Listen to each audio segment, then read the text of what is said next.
আমরা যাচাই বাছাই করেছি, আমাদের কাছে কোনো সমস্যা নেই। মনোনয়নপত্র যাচাই বাছাই শেষে ঢাকার নির্বাচনী আসনগুলোতেও প্রার্থিতার প্রাথমিক ঘোষণা দেন ঢাকার রিটার্নিং অফিসার। শনিবার সকাল থেকেই ঢাকা বিভাগীয় কমিশনারের কার্যালয়ে আসতে থাকেন ঢাকার মোট ১৩টি আসনের প্রার্থীরা। আরও ২টি আসনের মনোনয়নপত্র যাচাই বাছাই হয় আঞ্চলিক নির্বাচন কর্মকর্তার কার্যালয়ে। বাংলাদেশ মাইনরিটি জনতা প্রার্থীদের সামনে রিটার্নিং কর্মকর্তা মনোনয়নপত্র ও নথিগুলো বাছাই করেন। এতে কেউ কেউ বৈধতা পেলেও বৈধতা হারিয়েছেন অনেকে। প্রচুর সংখ্যক মামলা আছে, পুলিশের পক্ষ থেকে একটু বলবেন। এদিন স্বাক্ষর জটিলতায় মনোনয়নপত্র বাতিল হয়েছে ঢাকা ৯ আসনের স্বতন্ত্র প্রার্থী তাসনিম জারার। আপনারা জানেন যে স্বতন্ত্র প্রার্থীর জন্য বিধি অনুযায়ী ১% ভোটারের স্বাক্ষর নিতে হয়। সেই ১% ভোটারের সংখ্যা যা হয় তার চেয়ে আমরা বেশি স্বাক্ষর সাবমিট করেছি, প্রায় ২০০-র মতো বেশি ছিল। সেখান থেকে ওনারা দৈবচনের মাধ্যমে 10 জনের ভেরিফিকেশন করতে গিয়েছেন, সত্যতা যাচাই করতে গিয়েছেন। সেখানে 8 জনের ওনারা তথ্য সঠিক পেয়েছেন। যেই সমর্থন লিস্ট আমি জমা দিয়েছিলাম সেখানে যাদেরকে তিনি কল দিয়েছেন সবাইকে আসলে তিনি রিচ করতে পারেননি।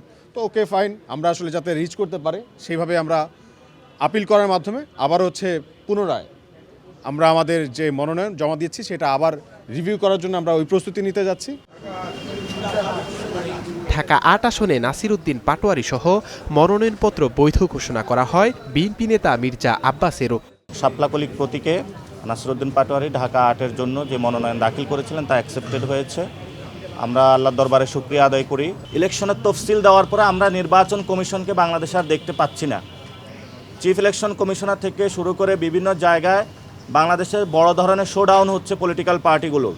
আমরা সেই বিষয়ে নির্বাচন কমিশনকে আহ্বান জানাবো, যদি আপনি দায়িত্ব পালনে কোথাও অপারগতা দেখেন বা কোথাও থেকে প্রেশার ফিল করেন, জনগণের সামনে আসুন। রাজনীতিতে আমরা কেউ আসি যাই না, রাজনীতির মধ্যেই আমরা নিমজ্জিত থাকি। রাজনীতিবিদ হয়তো রাজনীতি নিয়ে বেশি কথা বলে, মেইন স্ট্রিমে এসে আপনাদের সামনে ক্যামেরার সামনে দুটো স্লোগান দেয়, কিন্তু আমার দেশের এবং পৃথিবীতে যত মানুষ আছেন প্রতিটি মানুষ রাজনীতির মধ্যেই অবস্থান করেন, সেটা আপনি কনসিয়াসলি হোক সাবকনসিয়াসলি হোক।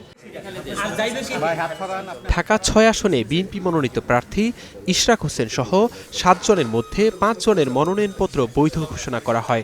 বিএনপি একটি বড় দল, আমাদের সংগঠন রয়েছে। আমরা একটি শান্তিপূর্ণ এবং গণতান্ত্রিক এবং সকলেই যাতে ভোট কেন্দ্রে উপস্থিত হয়ে যার যার পছন্দসই মার্কায় তারা ভোট দিতে পারেন অথবা প্রার্থীদেরকে ভোট দিতে পারেন, সেটি নিশ্চিত করার জন্য আমরা সকল কিছু করার জন্য প্রস্তুত রয়েছি। যে আচরণবিধি মেনটেন করার ব্যাপারে রাজনৈতিক দলগুলো আমরা সবাই যে নিশ্চয়তা দিয়েছি এটা মাঠ পর্যায়ে মেনটেন করার চেষ্টা করব।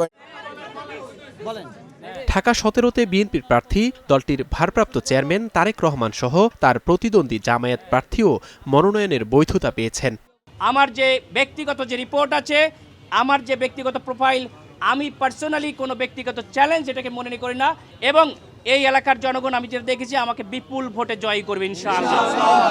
ইনশাআল্লাহ তারেক রহমানের নেতৃত্বে আগামী সরকার সেটাকে সুযোগ্যভাবে সেই দায়িত্ব পালন করবে।